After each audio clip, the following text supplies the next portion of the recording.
All right, we should be recording. Hello, everybody. I'm just doing my best on these recording setups. I don't have my good setup anymore like I did for the first year, so just kind of bear with me as audio gets kind of crunchy and as video quality goes down, but at least you know I'm being authentic throughout this whole thing. So it looks like the last time I uploaded was November 9th. And I believe that was me talking about my first site. So I have now completed my second site for clinicals. So my first site was a 2-month rotation. I have the dates right here. Go ahead and pull it up for you. But basically it's just month by month. So basically September and October we're at site 1, and now we're entering site 2, and I'm talking about that today. Site 2 was all of November. Most of my rotations are 2 months, so this November being a 1-monther is a little bit atypical, at least for my schedule. So I'm going to be talking about what happened in November. So November was a little bit weird. There's the Thanksgiving holiday, which we did get a few days off for, so it was a really short rotation for me. And it is kind of nice because my rotation site 2 and rotation site 3 are very close to each other. So it meant I didn't have to move much from November to December, which is very nice. Again, your mileage may vary. That's just what happened for me specifically. So November was a pretty good month for me. All in all, I'll be honest with you. I enjoyed what I was doing, and it was a lot of case variety and got to see some pretty cool stuff. I've actually got the list of things I've done pulled up here, and I'm looking at it now. Let me go ahead and change it. Sorry if you can hear the clicking really loud. Should be done pretty soon here. All right. So let me just go through and talk about things that I did, things that were cool, etc. So the real meat and potatoes, what did I do? Did a few A-lines, just standard general cases. The patients here did not feel as sick as the patients at my last site. That's just my feel of things. It was a little more of a younger population at this site, is what I felt. So a little bit younger, a little bit healthier. Don't get me wrong, there were still extremes on both ends of the spectrum, but again, just speaking in broads. Didn't do any pediatrics at all. At my last site, I did do a few, but didn't get any at this site. I did get to do an open craniotomy case, which is pretty cool. This one was for a tumor resection. A lot of spines. I did do a lot of spines. If I had to pick a specialty for this hospital, at least as far as for what I was able to do, I would say it would be spines and various neuro cases. Got to see some pretty big spine cases, as well as some not necessarily less invasive, but some more minor spine surgeries, like 1-level T lifts, things like that. What else? A lot of general LMAs, endotracheal tubes, kind of the standard. Because there were a lot of spines, there was a lot of neuromonitoring. With neuromonitoring often comes TIVA, so I did get quite a few TIVAs for that. In fact, I'm looking at the numbers now. I got basically a third of the amount I need to graduate just from this 1 month alone. Pretty cool. I did also get a lot of spinals. In fact, looks like in just a few days, I got enough to be able to graduate just from this one site doing spinals. It was nice because this site in particular, they know you're a student, they know you need spinals, and not everywhere lets you do spinals. Sometimes it's reserved for doctors, or they have a dedicated team that does this. So what they would do is if there was a flip room, so a flip room is where you have 2 ORs and you have 1 surgeon that bounces back and forth. So he finishes here, goes here, and then goes back and forth. Now that opens up the opportunity because the surgeon's jumping back and forth.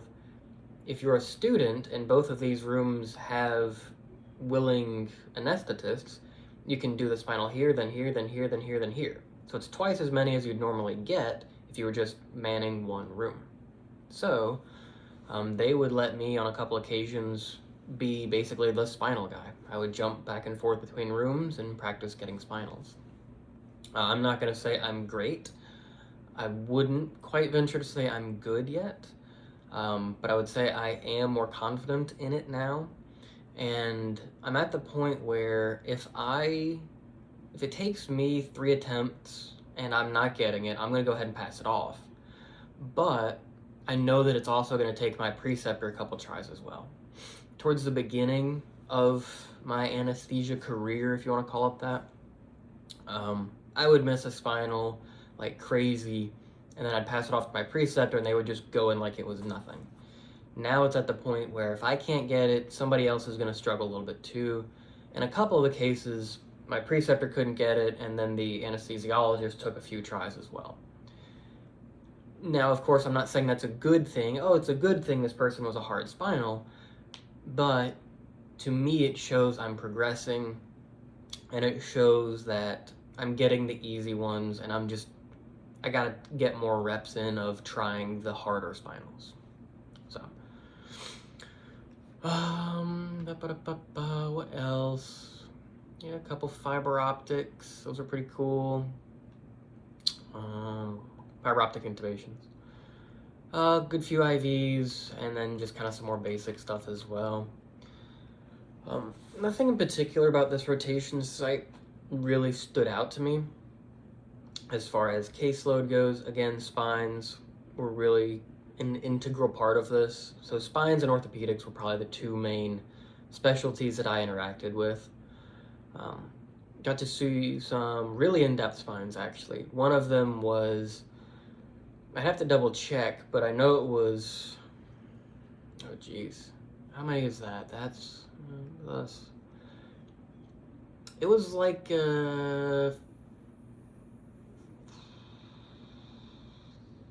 somewhere in like the 15 to 17 level spinal fusion for scoliosis correction, which basically means that their entire back was open, and I got to see that, which was really cool. I did not stay for the duration of that procedure. The procedure started at like, we'll call it 7 a.m. and didn't finish until about 9 p.m. So I did not get to finish that case, but it was really cool to get to see that, and then just the amount of work that goes into it from everybody's perspective was really cool, and it gave me a really deep appreciation for all OR staff. And because it's such an in-depth spine case, it's such a large area of the body they're working on, there's so many moving parts, you got to see a lot of staff in those rooms. I mean, anesthesia had several people in there. There was several x-ray techs, neuromonitoring techs, scrub techs, surgeons, surgical PAs, I mean, you name it, circulators. I mean, anybody and everybody was in that room helping out, and that was really cool to see. Gave me a pretty deep appreciation for people who can do that sort of thing. In particular, the surgeons, because the more I have watched surgery and surgeons work, the more I have realized that I'm glad it was not what I chose. I just don't love it like they do, and God bless them. I'm glad that they do, because we need people like that in the world, and I know that that's not for me. If it ends up being, then I'll eat my words, but right now I'm looking at them thinking I'm very glad I'm on this side of the drapes. So, the craniotomy was also a really cool one. Again, I say cool, I don't mean, oh, I'm glad this person was having a tumor resection. Obviously, if in a perfect world, nobody would ever need surgery to begin with, and I'd be out of a job, and I'd be okay with that. But from an educational perspective, it was cool to see it, and cool to go through the steps and put book learning into actual physical reality. Again, it's like driving a car. You can read how to drive a car, you can watch videos on how to drive a car, you can watch other people drive cars, but the moment you're in the driver's seat actually experiencing everything, it feels totally different. Some things will carry over, like, oh, how to shift gears and how a speedometer works, things like that, but until you're actually there and feeling it, it's totally different. It's really cool to get to see that. Other than those, not too big. I did get a lot of confidence with neuro cases and a lot of TIVA cases as well. Those involve a lot of communication. Um, the main communication, as far as I'm concerned, in my realm of things, is between me, the surgeon, and then me, the neuromonitoring tech. Are they neuromonitoring techs? Are they called techs? I'll call them personnel just in case I don't offend anybody. The surgeon and me need to have a level of discourse in case there's something going on, because depending on the neuromonitoring, you cannot paralyze the patient. So if the patient starts to move during a very large instrumentation, that's something that needs to be corrected as soon as possible. So it's very important that I listen to the feedback from the surgeon. I have the role of helping the neuromonitoring personnel, because if I go and do a really funky anesthetic, it's going to throw off their numbers, and then they can't communicate with the surgeon properly. So it's very important to have that discourse, and depending on if you have something like a BIS monitor on, if you don't have a BIS monitor on, you're relying on the neuromonitoring tech to tell you about anesthetic depth, and oftentimes their number is going to be more accurate than the BIS, because they have a better feel for things. So it's a very important line of communication. Oftentimes you can reach a cruising altitude with these cases. And what I mean by cruising altitude is the setup and the tear apart are the two most complicated portions of any procedure as far as I'm concerned, where getting it going can be a very big endeavor, and then coming off of anesthesia can be another very big endeavor. But in the middle part, you can kind of set it and forget it, in the sense of if it ain't broke, don't fix it. So because those are such long cases, as long as you have good rapport, or good report, or whatever you want to call it, communication between you and the neuromonitoring tech, if they're happy and the surgeon's happy, you can just let the numbers stay what they're at. Leave the propofol going at 250, leave the lidocaine going, leave the ketamine going, and just don't touch it. I mean, yes, you need to work in other drugs as needed, but there's not much adjustments on these big cases unless something goes wrong. In which case, it's obviously our job to fix it. If the patient has some intra-op event, we need to be there, vigilant, and correct it rapidly. But anyway, yeah, those cases gave me a really deep appreciation. I also felt like at this site, everybody was really nice. I didn't really have a negative experience with anybody. There was one doctor who was a little hands-on and a little grabby, but again, part of my job as a student is to be okay with that and to understand where they're coming from and just kind of stick it out for better or for worse. The CAAs I worked with were all fantastic. I never had an issue with any single one of them, which I was very happy to see. And I'm not going to say like I became friends with them, because you have to maintain a level of professional discourse with somebody, but there was a working friendship, I would say, and I was very happy. It was nice to be able to have that, because the more comfortable you are with somebody, A, the time goes by faster, but B, the more comfortable you are speaking up if you see something. If you're very comfortable with somebody, you're more likely to point out very minor things and catch things before they get big. Whereas if you're terrified to talk to somebody, you're going to wait until that problem blows up in your face, and then it's like, oh, hey, all hands on deck. Which is why everybody always talks about how important good communication and maintaining professionalism is in the OR, because that is what helps positive patient outcomes. If everybody's happy and everybody's comfortable speaking up, patients benefit a lot. And I don't feel like that gets talked about enough. It also kind of depends on where you're at and what cases you're doing, but anyway. A little electrolyte water. So, not a ton to report on, for better or for worse. I did get quite a few hours. This site did let me do 410s, which was really nice. There's not like a standard shift length for us as students. Generally speaking, you go until your room is finished, or until your person gets relieved, or something like that, or until your preceptor says, yeah, you can go. Just kind of depends. Depends on the preceptor, depends on the case. For instance, if you know, we had a big spine or something, and we were just right at the finish line, yeah, I'm gonna stick it out. I want to see how these cases finish, because otherwise I'm not gonna know when it's my turn, you know, 5 years from now. But 410s were the scheduled, so it means I got a 3 days off week, which was really nice. I find it kind of funny. I can see the benefit of 5/8s or 410s. I just tend to lean more towards 410s. I had a good time. It was really nice. I feel like I was able to kind of get back into hobbies a little bit and kind of have a bit more of a personal life during that time frame. So that was nice. And I'll kind of compare and contrast that to where I'm at now. The December video, so I'm at the same site between December and January. So I'm debating if I want to make a December video and a January video, or just lump them together into one. If you have any preferences on that, just let me know. But the December video would probably end up being too short, purely because we have Christmas holiday, so we're only at our December site for 3 weeks. So take that into consideration.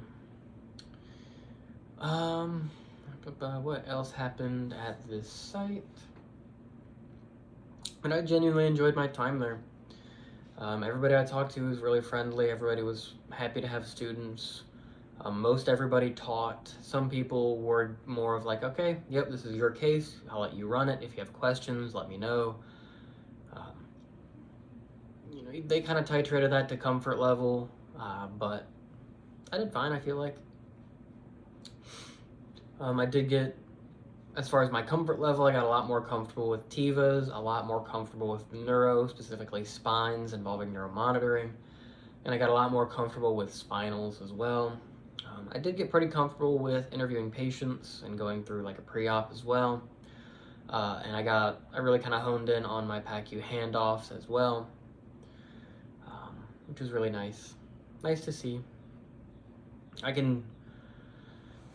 So the difference, first year is where I would say the most growth happens the fastest, because you go from never having done it, theoretically, to you're doing it quite a bit.